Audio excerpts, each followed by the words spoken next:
வந்து நம்ம இந்த மாதிரி கட் பண்ணி ஸ்லைஸாக எடுத்துட்டு நம்ம இது தேவையில்லாத பேடாக எடுத்து வச்சுட்டு நம்ம இந்த மெதுவாக நம்ம இந்த ரோல் மாதிரி பண்ணி பேஸ்ட்டு ஒட்டி நம்ம எடுத்து வச்சுருந்த அந்த மைதா பேஸ்ட் ஒட்டி இந்த மாதிரி வந்து ரோல்லாம் சேர்த்துக்கோங்க. இப்போ மழை பெய்யறதுனால நம்ம சூடாக ஸ்நாக்ஸ் மாதிரி கூட நம்ம சாப்பிட்லாம். இந்த மாதிரி ட்ரை பண்ணி பாருங்கள். வீட்டில் எல்லோரும் வந்து குழந்தைங்க வந்து பெரியவங்க வரைக்கும் நல்லா லைக் பண்ணி சாப்பிடுவாங்க. பாருங்கள், இந்த மாதிரி எடுத்தாச்சு. இந்த மாதிரி எடுத்து வச்சுக்கோங்க. பாருங்கள், நம்ம ரெடி பண்ணி வச்சுருந்த பொட்டேட்டோ ரோல் வந்து ரெடி ஆகிடுச்சு. இப்போ வந்து லோ ஃப்ளேமில் நம்ம ஆயில் ஊற்றிருக்கோம். இப்போ வந்து ஆயில் சூடானதும் நம்ம ஒன்று ஒன்றா வந்து அதனோட சேர்த்துக்கலாம். பாருங்கள், இந்த மாதிரி சேர்த்துக்கோங்க.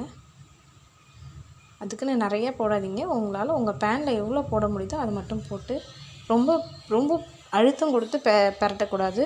அது வந்து